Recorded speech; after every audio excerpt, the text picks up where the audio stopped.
Have you ever woken up in the morning and felt completely lost about where your life is heading? You're not alone. Even the greatest minds in history struggled with this feeling. But what if I told you that one of the most influential psychologists of all time had a simple morning ritual that helped him find clarity, purpose, and meaning every single day? Today, we're diving into the morning ritual of Carl Jung, the Swiss psychiatrist who revolutionized our understanding of the human mind. The reason Jung's ideas continue to influence millions today isn't just because of his brilliant theories about psychology. It's because he developed practical tools for everyday people to understand themselves better. You might have a great morning routine already, maybe meditation, exercise, or journaling. But what I'm about to share with you goes deeper than any of those practices. These are 3 specific questions that Jung asked himself every morning that completely transformed his life and could do the same for you. By the way, I've spent the last decade studying Jung's work, applying these principles in my own life and helping thousands of others do the same. What I'm about to share isn't theory.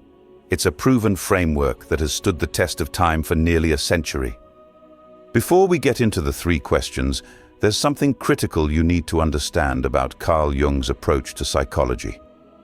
This alone will completely change how you view yourself and the world around you. Jung believed that most of our suffering comes from a disconnection, not just from others, but from ourselves.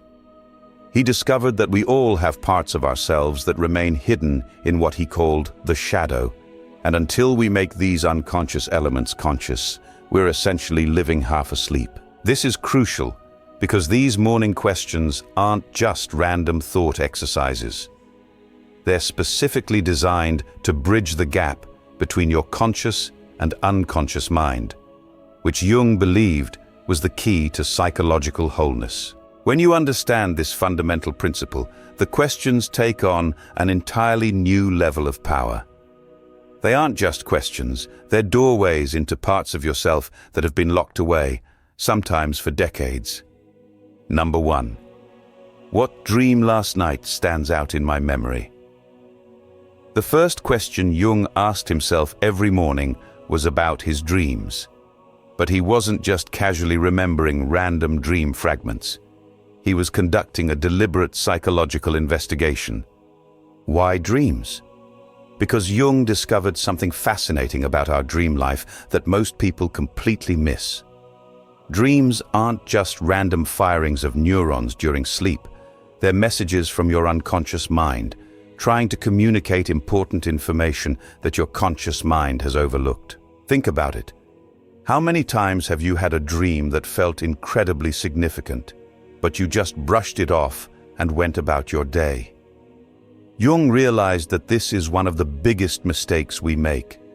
When we ignore our dreams, we're essentially ignoring half of our mental processing power. Here's how Jung approached this question. First, he would sit quietly upon waking and ask himself which dream stood out most vividly. Not all dreams are equally important. The one with the strongest emotional charge usually contains the most valuable insights. Then, he would write down every detail he could remember about this dream, no matter how strange or nonsensical it seemed.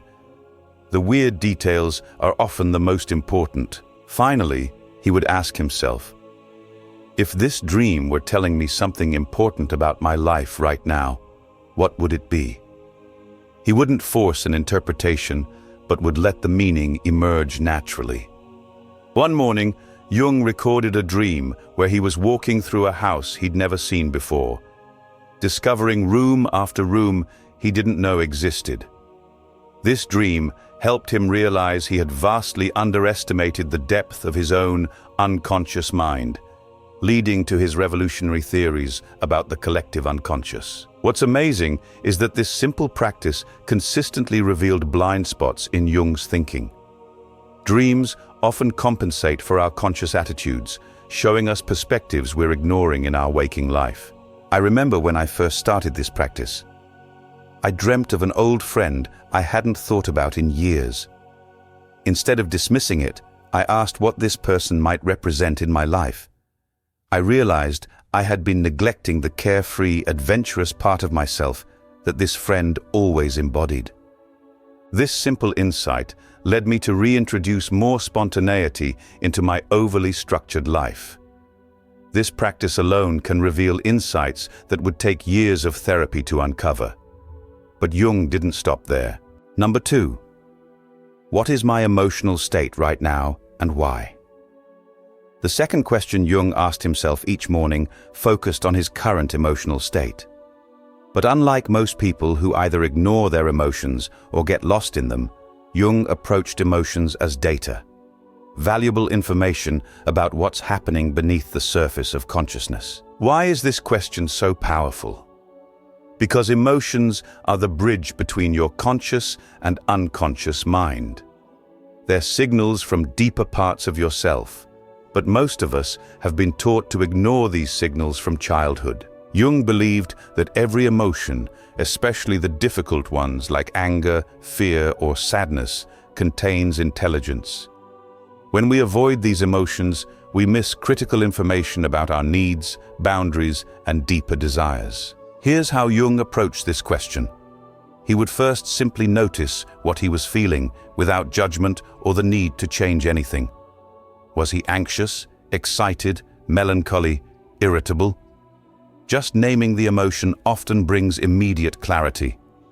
Then, instead of asking, "How can I get rid of this feeling?" which is what most of us do, he would ask, "What is this feeling trying to tell me?" This shift in perspective changes everything. Finally, he would connect the emotion to what was happening in his life, looking for patterns and triggers that might reveal deeper psychological material. One morning, Jung noted feeling unusually irritable. Instead of suppressing this feeling or taking it out on others, he explored it and realized he was resentful about a commitment he had made that violated his own boundaries. This allowed him to address the real issue rather than letting the irritability control his day. The power of this practice is that it turns emotions from enemies into allies.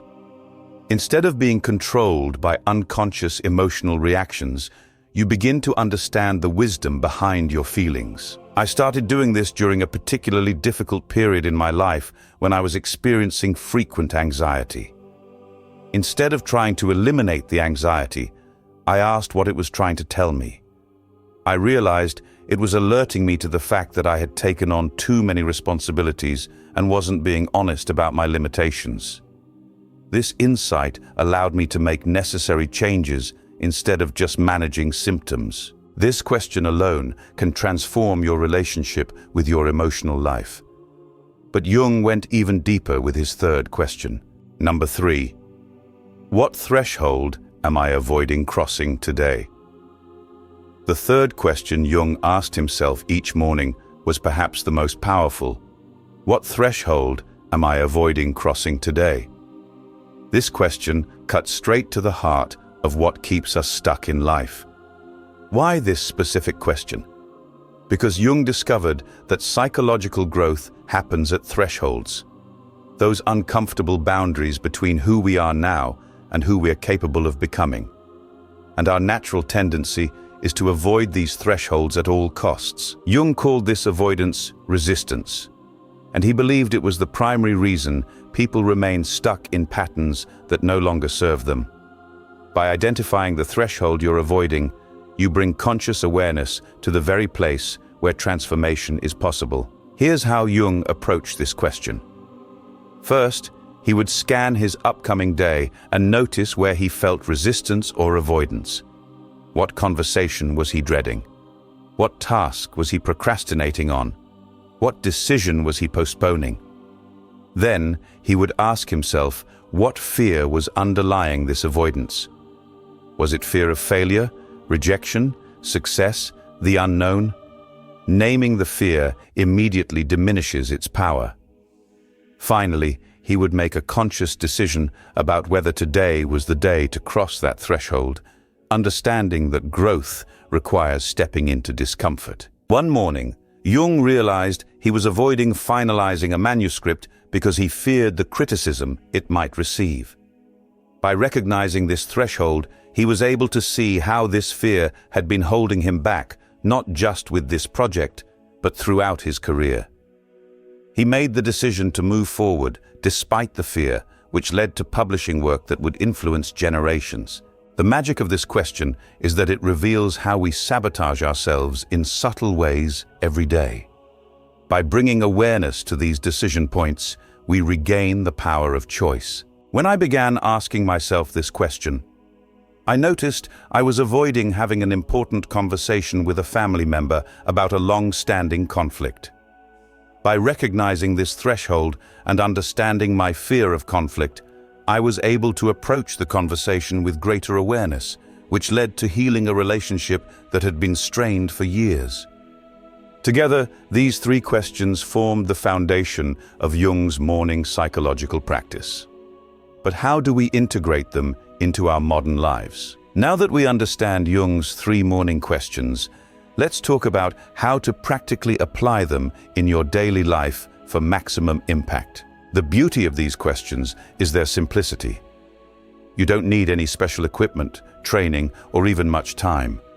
All you need is about 10-15 minutes of quiet reflection each morning and a notebook to record your insights. Here's a simple process I recommend. 1. Keep a notebook and pen by your bed so you can capture dreams immediately upon waking before they fade from memory. 2. Sit in a comfortable position and move through each question slowly, writing down your reflections. The act of writing is crucial. It forces clarity and commits your insights to memory. 3. Look for connections between your answers. How does last night's dream relate to your current emotional state? How might your emotional state be connected to the threshold you're avoiding? 4. End with a simple intention for how you'll apply this awareness today. Maybe it's paying attention to a specific emotion, addressing an avoidance pattern, or integrating an insight from a dream. The real power comes when you do this consistently over time. After a few weeks, you'll start to notice patterns in your dreams, emotions, and avoidances that reveal deeper psychological material. This is what Jung called individuation, the process of becoming more fully yourself. One important note: don't turn this into another rigid obligation that creates guilt. If you miss a day, simply begin again the next morning. The practice should feel liberating, not constraining. You might be wondering why such simple questions can have such a profound impact. The answer lies in how the human mind actually works. Most psychological approaches focus only on the conscious mind, the thoughts, beliefs, and patterns we're already aware of. But Jung understood that the real power for change lies in making the unconscious conscious. These three questions work because they systematically bridge the gap between your conscious and unconscious mind. Dreams provide direct access to unconscious material in symbolic form. Emotions serve as messengers between the conscious and unconscious mind. Thresholds reveal where unconscious resistance is blocking your growth. When you consistently practice this process, you're essentially creating a dialogue between different parts of yourself that normally don't communicate. This integration is what leads to psychological wholeness. Modern neuroscience has actually validated Jung's approach. We now know that the brain consolidates memories and processes emotional experiences during sleep. By paying attention to dreams and emotions upon waking, you're tapping into this natural processing when it's most accessible. The timing is also important. The early morning hours are when the boundary between conscious and unconscious thinking is most permeable. The analytical left brain hasn't fully taken over yet, allowing more intuitive insights to emerge. Of course, like any meaningful practice, you'll encounter obstacles along the way. Here are the most common ones and how to address them. I don't remember my dreams. This is usually because you're not paying attention to them. Start by setting an intention before sleep to remember your dreams. Keep your notebook within reach and record even tiny fragments. Dream recall is a skill that improves with practice. I don't have time in the morning. You might need to wake up 15 minutes earlier, but consider what you're gaining: clarity, purpose, and psychological insight. Most people spend more time on social media each day than this practice requires. I'm not sure I'm doing it right. There's no right way to do this practice. The key is consistency and curiosity. Your approach will evolve naturally as you continue. Trust the process. Nothing significant is happening. Psychological insights often build slowly over time. Keep going, and you'll eventually notice subtle shifts in your awareness.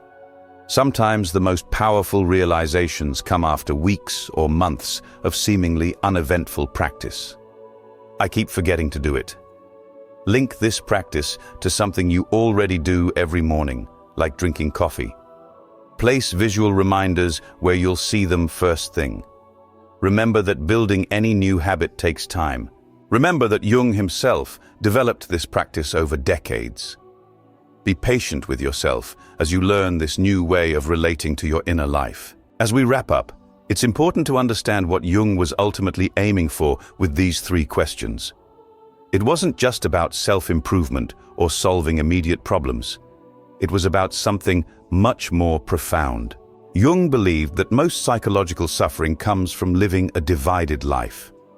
We present a carefully curated version of ourselves to the world, what he called the persona, while repressing the parts that don't fit our ideal self-image, the shadow.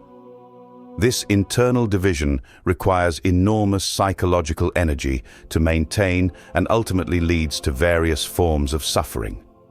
These 3 questions were Jung's practical method for healing this division.